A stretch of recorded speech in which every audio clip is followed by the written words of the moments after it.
जब आलस्य और नैराश्य के कारण अपनी उन्नति के हेतु प्रयत्न करना तो दूर रहा, हम अपनी उन्नति का ध्यान तक अपने मन में नहीं ला सकते। तभी हम हारकर दूसरे की स्थिति को बार बार देखते हैं और सोचते हैं कि यदि उसकी स्थिति ऐसी न होती तो हमारी स्थिति जैसी है वैसी रहने पर भी बुरी दिखाई न देती। तो क्या आप लोग भी ये सोचने लगे कि ये वीडियो में आते ही मैंने स्टार्टिंग में क्या पढ़ना शुरू कर दिया, ना कोई इंस्ट्रक्शन दिया, ना कुछ भी बताया इस वीडियो के बारे में कि आज मैं आपको क्या बताने जा रही हूँ। आज मैंने एक किताब को उठाया और आपके लिए श्रुतिलेख का वीडियो लाने ही वाली थी कि मैंने उसका जब पैराग्राफ पढ़ा, जब मैंने वो अनुच्छेद पढ़ा तो मुझे उसको पढ़कर इतना अच्छा लगा, मतलब मुझे वो इतना अच्छा लगा कि मुझे लगा कि मुझे अपने व्यूअर्स को भी वो बताना चाहिए, दिखाना चाहिए। पढ़ने लिखने के साथ साथ कुछ ऐसी अच्छी बातों का होना भी ज़रूरी है जिससे आपके व्यवहार में भी चेंज आए। बहुत सारे लोग मोटिवेशनल बातें करते हैं, मुझे बहुत ज़्यादा मोटिवेट करना नहीं आता है, इसलिए मैं किताबों का सहारा लेती हूँ क्योंकि मैं किताबी कीड़ा रही हूँ। तो इस पैराग्राफ का मैं इमला बाद में बनाऊंगी। आज मैं आपके लिए एक मोटिवेशनल वीडियो लाई हूँ कि अपनी लाइफ में आपको बहुत सारी चीज़ों से काफ़ी कुछ सीखने को मिलता है।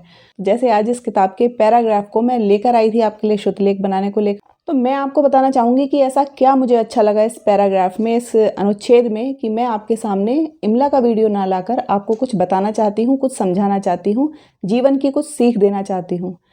हम सभी लोगों को अच्छी बातों को अपने जीवन में उतारना बहुत ज़रूरी है, तभी हम जीवन में आगे बढ़ सकते हैं। तो वीडियो को बिना स्किप किए लास्ट तक देखिएगा, बहुत कुछ अच्छा सीखने वाले हैं आज, जो आपके जीवन में आपको हर पल काम आएगा, हर कदम पर आपका साथ देगा। चैनल पर नए हैं तो अभी चैनल को सब्सक्राइब कर लीजिए और पास बनी हुई घंटी को भी ऑन कर दीजिए, सिलेक्ट फॉर ऑल करिए ताकि आप मेरे हर वीडियो का नोटिफिकेशन आप तक आए। तो चलिए शुरू करती हूँ आज की वीडियो। तो क्या लिखा है इस अनुच्छेद में, स्टार्टिंग से मैं आपको पढ़कर सुनाती हूँ। ईर्ष्या में प्रत्योत्पादनी शक्ति बहुत कम होती है। प्रत्योत्पादनी शक्ति बहुत कम होती है मतलब किसी भी तरीके का फ्रूटफुल नहीं होता है ईर्ष्या, जलन, उसमें वह वेग नहीं होता जो क्रोध आदि में होता है, क्योंकि आलस्य और नैराश्य के आश्रय से तो उसकी उत्पत्ति होती है। क्रोध होता है ना, जब आपको गुस्सा आता है तो बहुत गुस्से में आते हैं, वेग में आते हैं, कुछ उल्टा सीधा करते हैं। लेकिन ईर्ष्या क्या होती है? ईर्ष्या आलस्य से उत्पन्न होती है। खुद कुछ कर नहीं पा रहे हैं, दूसरे को देख देख करके जले जा रहे हैं। ऐसा लगता है कि अरे सामने वाले को कुछ सक्सेस मिल गई है लाइफ में और मैं ये नहीं कर पाया, मैं ये नहीं कर पाई, तो उसमें क्या होता है, सिर्फ ईर्ष्या करते रहते हैं और वो पड़े पड़े ईर्ष्या होती है। ईर्ष्या में कुछ हाथ पैर नहीं मारने होते ना, जलन दिखाने के लिए अपनी। जब आलस्य और नैराश्य के कारण अपनी उन्नति के हेतु प्रयत्न करना तो दूर रहा, हम अपनी उन्नति का ध्यान तक अपने मन में नहीं ला सकते। तभी हम हार कर दूसरे की स्थिति की ओर बार बार देखते हैं। तो हम करते क्या हैं? अगर ईर्ष्या आपके मन में है तो आप आगे कुछ नहीं करते, सिर्फ लोगों को देख करके उनसे ईर्ष्या करते हैं। क्योंकि भाई कुछ भी काम करने से आसान काम है ना ईर्ष्या करना। बैठे बैठे जल रहे हैं, भुन रहे हैं, बुरा लग रहा है कि सामने वाले को ये मिल गया, सामने वाले ने ऐसा कर लिया, सिर्फ जलते रहते हैं। आलस्य में डूबे हुए सिर्फ जलने का काम कर रहे हैं, ईर्ष्या का काम कर रहे हैं और खुद को कुंठित कर रहे हैं कि ऐसा नहीं हुआ और वैसा नहीं हुआ। और दूसरों को देखते रहते हैं, दूसरों को देखते रहते हैं, दूसरों को देख के ईर्ष्या करते हैं, जलन कुढ़न की भावना एक अपने मन में बना लेते हैं, करते कुछ नहीं हैं और सोचते हैं। तो क्या सोचते हैं वो समझ लीजिए कि यदि उसकी स्थिति ऐसी ना होती, अगर सामने वाले की स्थिति ऐसी ना होती तो हमारी स्थिति जैसी है वैसी रहने पर भी बुरी दिखाई नहीं देती। कितनी अच्छी बात लिखी है। ईर्ष्या इस बात की है कि भाई सामने वाले की स्थिति बहुत अच्छी है इसलिए मेरी स्थिति खराब लग रही है। वाह क्या बात है, मतलब करना धरना कुछ नहीं है। सामने वाले की स्थिति अच्छी है इसलिए मेरी स्थिति बुरी लग रही है, अगर उसकी भी स्थिति बुरी होती तो मेरी स्थिति इतनी बुरी नहीं लगती। क्या बात है। अपनी स्थिति को ज्यों की त्यों रख सापेक्षता द्वारा संतोष लाभ करने का ढीला यत्न आलस्य और नैराश्य नहीं तो और क्या है। थोड़ी सी टिपिकल हिंदी है, समझना पड़ेगा। अपनी स्थिति को ज्यों की त्यों रख, मतलब अपनी स्थिति में कुछ भी अच्छा नहीं करना है, खुद कोई एफर्ट्स नहीं डालने हैं, कुछ भी एफर्ट नहीं करना है अपनी स्थिति को और अच्छा करने में। उम्मीद क्या की जा रही है?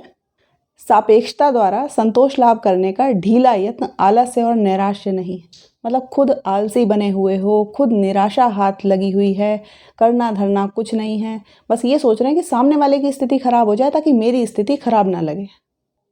तो रिपीट कर रही हूँ मैं इस लाइन को, शायद ज़्यादा दोबारा से अच्छे से समझ में आएगी आपको। जलते हैं, भुनते हैं और सोचते क्या है कि यदि उसकी स्थिति ऐसी ना होती तो हमारी स्थिति जैसी है वैसी रहने पर भी बुरी ना दिखाई देती। अपनी स्थिति को ज्यों की त्यों रख सापेक्षता द्वारा संतोष लाभ करने का ढीला यत्न आलस्य और नैराश्य नहीं तो और क्या है। जो वस्तु उज्जवल नहीं है उसे मैली वस्तु के पास रखकर हम उसकी उज्ज्वलता से कब तक और कहाँ तक संतोष कर सकते हैं। समझ में आई ये बात। वस्तु उज्जवल नहीं है, लेकिन थोड़ी सी भी ठीक ठाक वस्तु अगर किसी मैली वस्तु के पास में रख दिया है, एक तो है बहुत ही बुरा और एक है कुछ बुरा। तो जो कुछ बुरा है वो थोड़ा सा अच्छा है। दो चीज़ों में कंपेयर कैसे किया जा रहा है कि एक तो चीज़ है बहुत बुरी और एक है थोड़ी सी बुरी। तो कंपैरिजन कैसे हो रहा है कि बहुत बुरी वस्तु से जो थोड़ी सी बुरी वस्तु है वो कुछ बेटर है, कुछ अच्छी लग रही है, तो उससे संतोष हो रहा है कि भाई ठीक ठाक हैं हम तो।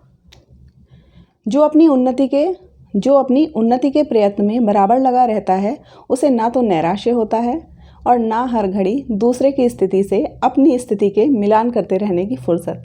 समझ में आई ना बात। जो उन्नति में लगा हुआ है, जो एफर्ट्स कर रहा है, लाइफ में आगे बढ़ने की कोशिश कर रहा है और चीज़ों में सक्सेस प्राप्त कर रहा है, तो उसे क्या दिक्कत है, वो किसी और को देख करके क्यों जलेगा। हाँ, ऐसे लोग जो आगे बढ़ने की कोशिश करते हैं वो दूसरों की स्थिति को देखते तो हैं लेकिन उनसे सीखते हैं, पॉजिटिव वे में सीखते हैं, उसको नेगेटिव नहीं लेते हैं। और नेगेटिविटी वाले लोग जो होते हैं वो क्या करते हैं, वो दूसरे की उन्नति को देखकर हमेशा बैठे बैठे ईर्ष्या करते हैं, इसके अलावा कोई काम नहीं करते, अपने एफर्ट्स नहीं करते। और हाँ, उन लोगों के पास फुर्सत ही नहीं होती है रोने की या दूसरों से ईर्ष्या करने की। क्यों? क्योंकि वो तो अपने काम में व्यस्त हैं। अब दवाई भी बताई हुई है इसमें। ईर्ष्या की सबसे अच्छी दवा है उद्योग और आशा। उद्योग, इंडस्ट्री, आशा। आशा आप जानते हैं आशा किसे कहते हैं ना, उस लड़की का नाम नहीं, आशा।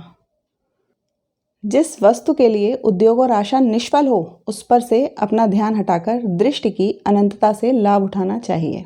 कहने का सीधा मतलब ये है कि आलस से छोड़ो, अपने एफर्ट्स लगाओ, दूसरे को देखकर जलो नहीं, दूसरे से सीख लो कि सामने वाला किस तरह से अपनी उन्नति में लगा हुआ है, उसको पॉजिटिव वे में लो। अगर कोई उन्नति कर रहा है, अगर किसी को किसी चीज़ में सक्सेस मिली है तो उसको देखकर सीखो कि आप भी ऐसा कुछ कर सकते हैं कि आप अपनी लाइफ की कठिनाइयों को दूर कर सकते हैं।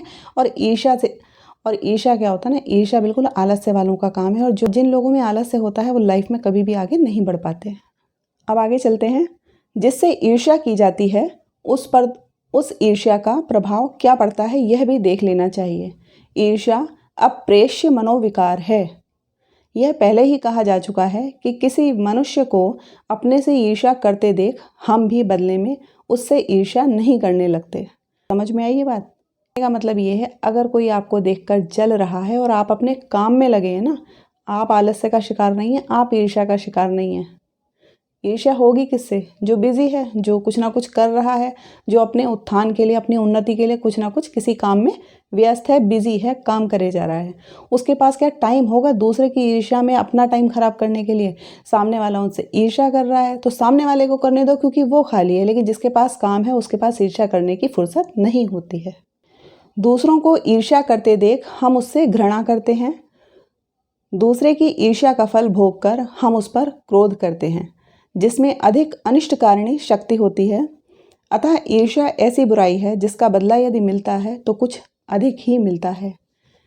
बहुत इंपॉर्टेंट बात कही है यहाँ पर लेखक ने कि अगर ईर्ष्या कोई करता है और उसके बदले में आपको पता चल जाता है कि सामने वाला बैर रखता है, आपसे ईर्ष्या करता है, तो बदले में सीधी बात है कोई प्यार तो छलकेगा नहीं ना, उसके लिए कोई अच्छी बात तो आएगी नहीं उसके दिल में, उससे घृणा होगी कि भाई वो मुझसे ईर्ष्या करता है तो हम उससे बात क्यों करें, उसे जलता है जलने दो, इस तरह की फीलिंग्स आती हैं। और अगर बदले में ईर्ष्या का जवाब मिलता है तो वो बहुत बुरा हो सकता है, बहुत अनिष्टकारी होता है। तो ईर्ष्या का बदला भी बहुत खतरनाक हो सकता है। इससे इस बात का आभास मिलता है कि प्रकृति के कानून में ईर्ष्या एक पाप या जुर्म है। अपराधी ने अपने अपराध से जितना कष्ट दूसरे को पहुंचाया, अपराधी को भी केवल उतना ही कष्ट पहुंचाना सामाजिक न्याय नहीं है, अधिक कष्ट पहुंचाना न्याय है, क्योंकि निरपराध व्यक्ति की स्थिति को अपराधी की स्थिति से अच्छा दिखलाना न्याय का काम है। तो कंक्लूजन ये निकलता है कि अगर आपने किसी से ईर्ष्या की, आलस्य में बैठे बैठे आप सामने वाले से ईर्ष्या कर रहे हैं, उसकी तो कोई गलती नहीं है, वो तो अपने काम में बिजी है। ईर्ष्या कौन कर रहा है? आप कर रहे हैं। तो पाप कौन कर रहा है? पाप तो आप कर रहे हैं ना बैठे बैठे, जो गलत है। और प्रकृति की नज़र में जो पाप करता है या जो ईर्ष्या करता है वो एक पाप है, पापी को दंड मिलना निश्चित है। तो पापी को दंड ज़्यादा मिलेगा। फिर ईर्ष्या जो है ना वो फ्री टाइम का काम है, और आज लाइफ इतनी फास्ट है, करने के लिए इतना सब कुछ है कि ईर्ष्या के लिए लोगों के पास टाइम नहीं होना चाहिए। भाई केवल जलने से मिलना क्या है। अगर सामने वाला सक्सेसफुल है, सामने वाला सुंदर है, आप उसको देख करके केवल जलेंगे, उससे क्या होगा? आपको कुछ मिलेगा? कुछ नहीं मिलेगा ना। और सामने वाला देख ही नहीं रहा है आपकी ईर्ष्या को, वो अपनी उन्नति में, अपनी तरक्की में इतना आगे बढ़ा जा रहा है कि उसे मतलब नहीं होता कि कौन क्या कह रहा है। आपने देखा है ना, बहुत जो बड़े बड़े लोग होते हैं, जो बहुत नामी गिरामी लोग होते हैं, जो बहुत मशहूर लोग होते हैं, वो छोटी छोटी बातों पर ध्यान नहीं देते, क्योंकि उनको पता है उन्हें क्या करना है। उनको पता है जो नीचे वाले लोग होते हैं ना, जो उनसे छोटे लोग होते हैं, वो तो उनकी टांग खींचते ही हैं, क्योंकि लोगों का काम ही यही है, उनकी टांग खींचना। तो ईर्ष्या नहीं करनी है। अगर कोई आपसे ऊपर है, अगर कोई आपसे अच्छा है, देखने में सुंदर है, सक्सेसफुल है, ज़्यादा पैसे वाला है, तो आपको एक सीख लेनी है कि कैसे आप इन चीज़ों को आप भी अचीव कर सकते हैं अपनी मेहनत के दम पे, अपनी काबिलियत के दम पे। केवल ईर्ष्या करने से कुछ नहीं होता। तो आई होप आज का कंटेंट आपको पसंद आया होगा, आपके काम का होगा। हाँ, ये पढ़ाई से तो थोड़ा अलग हो सकता है, लेकिन आपके जीवन में ये बहुत काम आ सकता है, और आप इसको अपने जीवन में उतारते हैं तो ऐसे ही अच्छे अच्छे कंटेंट लेकर मैं आती रहूँगी। तब तक के लिए नमस्कार। चैनल पर नए हैं तो अभी चैनल को सब्सक्राइब कर लीजिए।